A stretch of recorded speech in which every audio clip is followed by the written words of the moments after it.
ಅಲ್ಲ ನನ್ನ ಮನೆ ತಕ್ಕ ಬರ್ರಿ ಅಂತ ಹೇಳಿ ಕರ್ಕೊಂಬಂದು ಬಿಟ್ಟೋಗಿದ್ದೀನಿ. ಆಮೇಲೆ ಅಲ್ಲಿಗೆ ಮತ್ತೆ ಹೋಗವ್ರಿ. ಅಲ್ಲ ಯಾಕೆ ಹೋಗ್ತಾ ಇದ್ದಾರೆ ಅಲ್ಲಿಗೆ?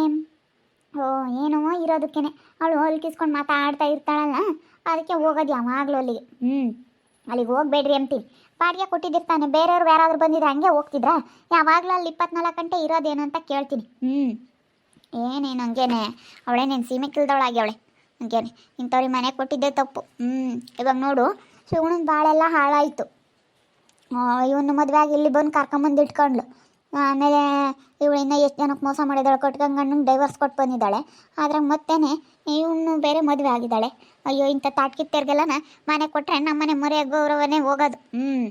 ನನಗಿದು ಅರ್ಥ ಆಗಲಿಲ್ಲ ಕಣಪ್ಪ. ಮುಂಚೆಗೇನೆ ಇದೆಲ್ಲ ಅರ್ಥ ಮಾಡ್ಕೊಂಬಂಗಿದ್ರೆ ನಾನಿಲ್ಲಿ ಮನೆನೇ ಕೊಡಕ್ಕೆ ಬಿಡ್ತಿರ್ಲಿಲ್ಲ ಅಲ್ಲ. ನಾನು ಹರಿತನ ಮೇಲೆ ಸಿಟ್ಟಿಗೆ ಕೊಟ್ಟೆ ಅಷ್ಟೇ. ಇವಾಗ ಅವ್ರದ್ದೇ ವಾಸಿ ಅಲ್ಲಪ್ಪ ಅನ್ನಿಸ್ತೈತೆ. ಸುಗುಣ ಅಂತ ನಿಮ್ದಾಗ ಬಿಟ್ಟು ಜೀವನ ಮಾಡ್ತಾ ಇದ್ದಾಳೆ ತೆಂಗ ಅವಳು ಪಡಿಗೆ ಅವಳು.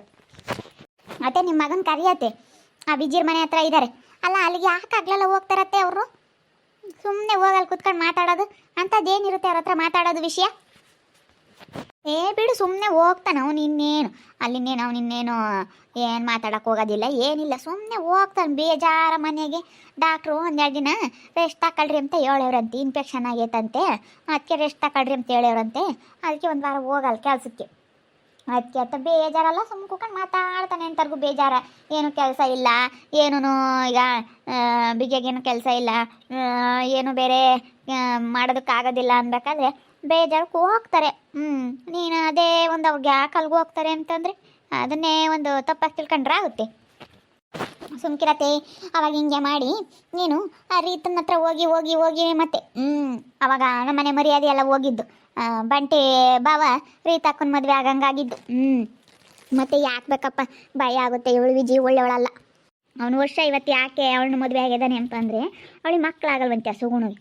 ಅದಕ್ಕಾಗಿನ ಅವನು ಮದುವೆ ಆಗಿದ್ದಾನೆ ಅಷ್ಟೇ. ಅವ್ರ ಗಂಡನೂ ದುಡಿಯೋದಿಲ್ಲ ಏನಿಲ್ಲ ಅಂತೆ. ಅದಕ್ಕೆ ಅವನು ಏನಕ್ಕೆ ಡೈವರ್ಸ್ ಕೊಟ್ಟನೋ ಏನೋ, ಗಂಡಿರ್ಲಿಲ್ವಲ್ಲ, ಅದಕ್ಕೆ ಮದುವೆ ಆಗ್ಯವ್ರಿ. ಗಂಡ ಹೆಂಡತಿ ಇಬ್ಬರು ಸೇನಕ್ಕಿರ್ತಾರೆ. ಬೇಡ ನೀನು ಯಾಕೆ ಸುಮ್ಮನೆ ಇಲ್ಲದ್ದೆಲ್ಲ ಮಾತಾಡೋಕೆ ಹೋಗ್ಬಾರ್ದು. ಪಾಪ ಅವರೆಲ್ಲ ಇದ್ದಾರೆ. ಅವರೇ ನಮ್ಮನೇನು ಕೊಟ್ರಪ್ಪ ಅಂತ ದುಡ್ಡಿಲ್ಲ ಅಂತ ಕೇಳಲ್ಲ, ಏನಿಲ್ಲ. ಬಾಡಿಗೆ ಕೊಟ್ಟವ್ರೆ 1,000 ರೂಪಾಯಿ. ಈಗೇನು ಸುಮ್ಮನೆ ಆಗು, ಸುಮ್ಮನೆ ಯಾಕೆ ತಲೆ ಕೆಡಿಸ್ಕೊಂಬಕ್ಕೆ ಹೋಗ್ತೀಯ? ಸರಿ ಕಣತೆ, ಆಯ್ತು ಹೇಳು. ಇಲ್ಲ, ನನಗೆ ಯಾಕೋ ಡೌಟು. ನನ್ನ ಗಂಡ ಅಂತ 24 ಗಂಟೆ ಅಲ್ಲಿಗೆ ಹೋಗ್ತಾನೆ. ಇವಾಗಿನ ಕರ್ಕೊಂಬಂದೆ, ಇನ್ನು ಮತ್ತೆ ಅಲ್ಲಿಗೆ ಹೋಗಿದ್ದಾನೆ. ಕರ್ಕೊಂಬಂದು ಬಾ ಅಲ್ಲಿಗೆ ಹೋಗ್ಬೇಡ ಅಂತ ಹೇಳಿ ನಾನು ಬಾಡಿಗೆ ಅದೆಲ್ಲ ಇಸ್ಕೊಂಬಂದು ಸುಮ್ಮನಾಗಿದ್ದೀನಿ. ಚೈತ್ರಕ್ಕ ಹೇಳ್ದಂಗೆ ಏನೋ ಐತೆ. ಅವಳು ಒಳ್ಳೆಯವಳಲ್ಲ, ಒಳ್ಳೆಯವಳು ಅಲ್ದಿದ್ದಕ್ಕೆ ಮತ್ತೆ ಹಂಗೆಲ್ಲ ಮಾಡ್ತಾ ಇರೋದು. ಅದಕ್ಕೆ ಮತ್ತೆ ನಾನು ಏನಾದರೂ ಮಾಡಿ ಇದೇನು ನಡೀತೈತೆ ಅಂತ ಹೇಳಿ ಕಂಡು ಹಿಡಿಬೇಕು. ಇವಳು ಒಳ್ಳೆಯವಳಲ್ಲ, ಯಾಕೆ ಬೇಕು ನನ್ನ ಗಂಡನಾದ್ರೂ ಭದ್ರಾಗಿ ಇಕ್ಕಬೇಕು, ನೀನು ಹೋಗ್ಬೇಡ ಅಂತ ಹೇಳಿ. ಮತ್ತು ಯಾಕಪ್ಪ ಸಮಸ್ಯೆಗಳು ನಮಗೆ ಅನುಭವಿಸೋಕ್ಕಾಗಲ್ಲ ನನಗಂತೂ. ಏನಾದ್ರೂ ಸ್ವಲ್ಪ ಹೆಚ್ಚು ಕಮ್ಮಿ ಆದರೆ ಯಾರು ಅನುಭವಿಸ್ತಾರೆ ಅನ್ನಂಗಾಗುತ್ತೆ. ಮೊದಲೇ ನಮ್ಮಪ್ಪ ನಮ್ಮಮ್ಮಯ್ಯ ಸುಮ್ಕಿರಲ್ಲ.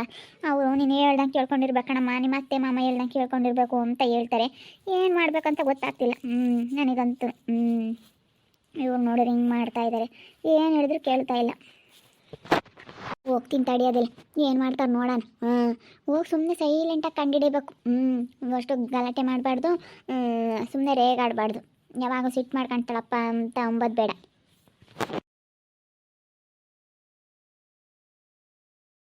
ಈರುಳ್ಳಿ ಬೋಂಡ ಅಂತೂ ಎಷ್ಟು ಚೆನ್ನಾಗಿದ್ವು ಅಂದರೆ ಅಷ್ಟು ಚೆನ್ನಾಗಿದ್ವು, ತಿನ್ನಕ್ಕಂತೂ ಸೂಪರಾಗಿದ್ವು. ಹೌದಾ, ಚೆನ್ನಾಗಿದ್ವಾ? ಅದಕ್ಕೆ ಅವಾಗಲೇ ಏನು ಹೇಳಲಿಲ್ಲ, ಬರೀ ಚೆನ್ನಾಗಿದ್ದಾವೆ ಅಂತಂದರೆ ಇವಾಗ ಸೂಪರಾಗಿದ್ದಾವೆ ಅಂತ. ವರ್ಷ ಅವ್ರು ಇದ್ರಲ್ಲ ಅದಕ್ಕೆ. ಏನೋ ಮಾತಾಡ್ತಾ ಇದ್ದಾರೆ. ಏನು ಅಲ್ಕಿಸ್ಕೊಂಡು ಮಾತಾಡ್ತಾ ಇದ್ದಾರೆ.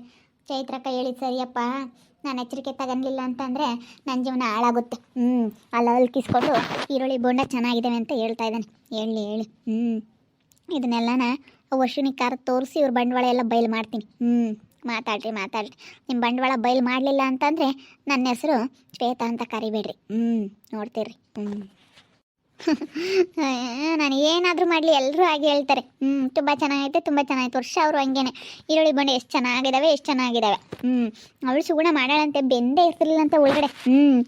ಕ್ರಿಸ್ಪಿಯಾಗಿ ಇರ್ತಾನೆ ಇರಲಿಲ್ಲಂತೆ, ಒಂಥರ ಮೆತ್ತಗೆ ಇಟ್ಟಿಟ್ಟು ಥರ ಇರೋದಂತೆ, ಚೆನ್ನಾಗೇ ಇರ್ತಿರ್ಲಿಲ್ಲಂತೆ. ನಾನು ಮಾಡೋದು ಈರುಳ್ಳಿ ಬಂಡೆ ಹಂಗೆ ಕರಿ ಅಂತವೆ. ನಿಜವಾಗ್ಲೂ ತುಂಬ ಚೆನ್ನಾಗಿದ್ವು ಬಿಡಿ. ಈರುಳ್ಳಿ ಬೋಂಡ ನಮ್ಮ ಹೆಂಡ್ತಿನೂ ಚೆನ್ನಾಗಿ ಬಿಡಲ್ಲ, ನನ್ನ ಶ್ವೇತನೂ ಚೆನ್ನಾಗಿ ಮಾಡೋದಿಲ್ಲ. ಹೆಂಗೋ ಬಿಡಿ. ಹೆಂಗೋ ಬೇಜಾರಕ್ಕೆ ನೀವು ಬರ್ತೀರಾ, ನಾನು ಇರ್ತೀನಿ, ಹೆಂಗೋ ಮಾತಾಡ್ತಾ ಇರ್ತೀರಾ. ನನ್ನ ಹತ್ರ ಫೋನ್ ಆದರೂ ಇಲ್ವೇ, ವಿಡಿಯೋ ಮಾಡ್ಕೊಳ್ಳೋಣ ಅಂತಂದರೆ ಫೋನ್ ನೋಡಿದ್ರೆ ಇವನೇ ಇಸ್ಕೊಬಿಟ್ಟಿದ್ದಾನೆ. ಏನು ಮಾಡೋಣ? ಬನ್ನಿ ಕುಂತ್ಕೋ ಬನ್ನಿ, ಯಾಕೆ ನಿಂತ್ಕೊಂಡೇ ಇದ್ದೀರಾ?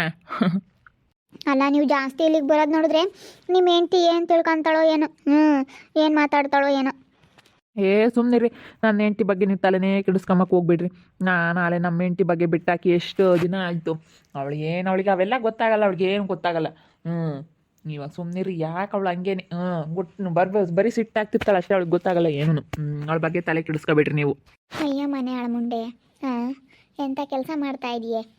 ಅಲ್ಲ, ನಮ್ಮ ಮನೇಲಿ ಇಟ್ಕೊಟ್ಟು ನಮಗೆ ಮೋಸ ಮಾಡೋದಕ್ಕೆ ನೋಡ್ತಾ ಇದೆಯಾ? ಎಂಥ ಮನೆ ಆಳಿನೇ ನೀನು. ಚೈತ್ರ ಕೈ ಹೇಳಿದ್ ನಿಜ ಕಣಪ್ಪೋ. ನಾನೇನಾದರೂ ಎಚ್ಚರಿಕೆ ತಗೊಂಡ್ಲಿಲ್ಲ ಅಂತಂದರೆ ನನ್ನ ಜೀವನ ಎಲ್ಲ ಹಾಳು ಮಾಡ್ಕೊಂಡು ನಾನು ಬೀದಿಗೆ ಬೀಳಬೇಕಾಗುತ್ತೆ. ಯಪ್ಪ ಯಪ್ಪ ಯಪ್ಪ, ಏನು ಇದು? ಅಪ್ಪ, ಇವಳು ನೋಡು ಹೆಂಗೆ ಮಾತಾಡ್ತಾ ಇದ್ದಾಳೆ. ಗೊತ್ತಾಗಲ್ವಂತೆ, ನನಗೆ ಗೊತ್ತಾಗಲ್ವ, ಅವಳಿಗೆ ಗೊತ್ತಾಗಲ್ಲ, ನೋಡೋಣ. ಅಲ್ಲ, ನನಗೆ ಗೊತ್ತಾಗಲ್ಲ ಅಂತ ಹೇಳಿ ಅವಳ್ತಾಗ ಹೇಳ್ತಾ ಇದೆಯಲ್ಲ ನನ್ನ ಮಗನೇ. ತಡಿಯೋ, ನಿನ್ನ ಬಂಡವಾಳ ಎಲ್ಲ ಬಯಲು ಮಾಡ್ತೀನಿ. ನಿನ್ನ ಬಂಡವಾಳ ಎಲ್ಲ ಬಯಲು ಮಾಡಿ, ಇವಳು ಬಂಡವಾಳ ಎಲ್ಲ ಬಯಲು ಮಾಡಿ ಆ ವರ್ಷ ಹಣ್ಣಿಗೆ ಹೇಳ್ತೀನಿ. ಆ ವರ್ಷ ಹಣ್ಣಿಗೆ ತೋರಿಸ್ತೀನಿ ಇವಳು ಎಂಥವಳು ಅಂತ ಹೇಳಿ. ಅಲ್ಲ, ಇವಳನ್ನ ನಂಬ್ಕೊಂಡು ಹಸುಗುಣ ಕೈ ಕೊಟ್ಟು ಇವಳನ್ನ ಮದುವೆ ಆಗೈತಲ್ಲ, ಹಣ್ಣಕ್ಕೆ ಬುದ್ಧಿಲ್ವ ಸ್ವಲ್ಪನಾದ್ರೂ? ಹೌದು, ಭಾಳ ಹುಷಾರಾಗಿರಬೇಕು, ಭಾಳ ಹುಷಾರಾಗಿದ್ದರೆ ಮಾತ್ರ. ಇಲ್ಲಾಂದರೆ ವರ್ಷ ಅವ್ರಿಗೆ ಗೊತ್ತಾಗ್ಬಿಟ್ರೆ ಅವ್ನು ತುಂಬ ಇದಾಗ್ಬಿಡ್ತಾನೆ. ವರ್ಷ ಗೊತ್ತಾಗ್ಬಿಟ್ರೆ ನಾನು ಏನಿಲ್ಲ, ಗೊತ್ತಾಗಲ್ಲ ಬಿಡಿ. ಕೆಲ್ಸಕ್ಕೆ ಹೋಗ್ತಾರಲ್ಲ, ಏನೋ ಮಾತಾಡ್ಸ್ಕೊಂಡು ಚೆನ್ನಾಗಿರ್ತಾರೆ ಅಂತ ಅಂದ್ಕೊಳ್ತಾರೆ. ಅಷ್ಟೇ, ಮಾತಾಡ್ಕೊಂಡು ಚೆನ್ನಾಗಿರ್ತಾನೆ, ಇನ್ನೇನು ಇರ್ತಾನಲ್ಲ ಅಂತೇಳಿ. ನಾನು ನಿಜವಾಗ್ಲೂ ನಾನು ಯಾಕೆ ಕೆಲ್ಸಕ್ಕೆ ಹೋಗಿಲ್ಲ ಅಂದರೆ ನಿಮಗೋಸ್ಕರ ನಾನು ಕೆಲ್ಸಕ್ಕೆ ಹೋಗಿಲ್ಲ. ನನಗೆ ನೆನ್ನೆ ಯಾವ ಜ್ವರನೂ ಬಂದಿರಲಿಲ್ಲ, ಏನೂ ಬಂದಿರಲಿಲ್ಲ. ಇವತ್ತು ನಾನು ನಿಮಗೋಸ್ಕರನೇ ಮನೆ ಹತ್ರ ಉಳ್ಕೊಂಡಿರೋದು ಗೊತ್ತಾ. ಅದಕ್ಕೆ ಕೆಲ್ಸಕ್ಕೆ ಹೋಗೋಕ್ಕೆ ಮನಸ್ಸಿಲ್ಲ ನನಗೆ ನಿಮ್ಮನ್ನು ಬಿಟ್ಟು. ಅಯ್ಯೋ ಹೌದಾ? ನನಗಂತೂ ತುಂಬ ಖುಷಿ ಆಗ್ತೈತಪ್ಪ ನಿಮ್ಮ ಮಾತಿದ್ದು. ನಾನು ಏನು ಮಾಡಲಿ, ಹಿಂಗೇನೆ. ನನ್ನ ಪರಿಸ್ಥಿತಿ ಹೇಳ್ಕೋಬಾರ್ದು ಬಿಡಿ. ನಂದೊಂಥರ ಜೀವನ ಹೇಳ್ಬಾರ್ದು. ಏನು ನಾನು ಯಾಕೆ ನನ್ನ ಗಂಡ ನ್ಯಾವೇದನಾಗಿದ್ರೆ ನಾನು ಯಾಕೆ ಹಿಂಗೆ ಮಾಡ್ತಿದ್ದೆ? ಅವ್ನು ಫಸ್ಟು ಅವನು ಒಳ್ಳೆಯವನಲ್ಲ, ಅದಕ್ಕೋಸ್ಕರ ನಾನು ಡೈವರ್ಸ್ ಕೊಟ್ಟು ಬಂದಿದ್ದೆ ಅವನಿಗೆ. ಬೇಡ್ರಿ, ಅಲ್ಲ ನಿನ್ನ ಗಂಡನಿಗೆ ಅವನಿಗೆ ಸ್ವಲ್ಪನಾದ್ರೂ ಬುದ್ಧಿ ಇಲ್ಲ. ಅವ್ನು ಬುದ್ಧಿ ಇರೋನಾಗಿದ್ರೆ ಹಿಂಗೆ ಯಾಕೆ ಮಾಡ್ಕೊಳ್ಳೋನು? ಅವನಿಗೆ ಬುದ್ಧಿ ಇರೋನಾಗಿದ್ರೆ ಹಿಂಗೆಲ್ಲ ನಿಮ್ಮನ್ನು ಕೈ ಬಿಡ್ತಾ ಇರಲಿಲ್ಲ. ಅಯ್ಯೋ, ಅವನಿಂದ ನಾನು ಅನುಭವಿಸಿದ್ದೀನಿ ಏನು ಬೇಡ. ಅದಕ್ಕೆ ನಿಮ್ಮಂಥರ ಜೊತೆಗಾದ್ರೂ ಖುಷಿಯಾಗಿರಬೇಕು ಅಂತ ಹೇಳಿ ನಾನು ಖುಷಿಯಾಗಿರೋದಷ್ಟೇ. ನಾನು ಇಷ್ಟಪಡೋರ ಹತ್ರ ಆದ್ರೂ ನಾನು ಖುಷಿಯಾಗಿರಬೇಕು ಅಂತ ಹೇಳಿ. ಅವನಿಂದ ಅಂತೂ ನನ್ನ ಜೀವನ ಹಾಳಾಗೋಯ್ತು ಅಂತ ನಾನು ಅದನ್ನೇ ಯೋಚನೆ ಮಾಡ್ಕೊಂಡು ಕೊರ್ಕೊಂಡು ಕೂತ್ಕೊಳ್ಳೋಕ್ಕಾಗಲ್ಲ. ನಾನು ಎಲ್ಲರ ಥರ ಅಲ್ಲ. ನನಗಿಷ್ಟ ಬಂದಂತೆ ಇರೋಣ ಅಂತ ಸುಮ್ಮನೆ ಅದೇ. ಏನಾದರೂ ಮಾಡ್ಕೊಂಡು ಹಾಳಾಗೋಗ್ಲಿ ಬಿಡ್ರಿ, ಮನೆ ಹಾಳ. ಈ ನನ್ನ ಮಗ ಇದಕ್ಕೆ ಬರ್ತಾನೆ ಇಲ್ಲಿಗೆ ಯಾವಾಗಲೂ 24 ಗಂಟೆ ಇವಳು ಸುತ್ತಾರ್ಕೊಂಡು. ಬನ್ನಿ ಕೂತ್ಕೊ ಬನ್ನಿ, ಯಾಕೆ ನಿಂತ್ಕೊಂಡೇ ಇದ್ದೀರಾ? ಬನ್ನಿ, ಬನ್ನಿ ಕೂತ್ಕೊ ಬನ್ನಿ. ಹಿಂಗೆ ಇಲ್ಲೇ ಬರ್ರಿ, ಕೂತ್ಕೊಳ್ರಿ ಕೆಳಗಡೆನೆ, ಇಲ್ಲೇನೆ. ನಿಮ್ಮನ್ನಂತೂ ನೋಡ್ತಾನೇ ಇರಬೇಕು ಅಂತ ಅನ್ನಿಸ್ತಾ ಐತೆ. ಏನೋ ಒಂಥರ ನನ್ನ ಮನಸ್ಸಲ್ಲಿ ಏನು ಹೇಳಬೇಕು, ನಿಮ್ಮನ್ನ ಹೆಂಗೆ ವರ್ಣನೆ ಮಾಡಬೇಕು ಅಂತ ಗೊತ್ತಾಗ್ತಾ ಇಲ್ಲ ನನಗಂತೂ. ಏನು ಮಾಡಲಿ, ನೋಡಿದವರೆಲ್ಲ ನನಗೆ ಲೈಕ್ ಮಾಡ್ತಾರೆ, ಎಲ್ಲರೂ ನನ್ನ ಇಷ್ಟಪಡ್ತಾರೆ. ಆದರೆ ನನ್ನ ಗಂಡನಿಗೆ ನಾನು ಇಷ್ಟ ಆಗಲಿಲ್ಲ. ಎಲ್ಲರೂ ನೋಡಿ ನಾನು ಎಷ್ಟು ಚೆನ್ನಾಗಿ ಇಷ್ಟಪಡ್ತಾರೆ.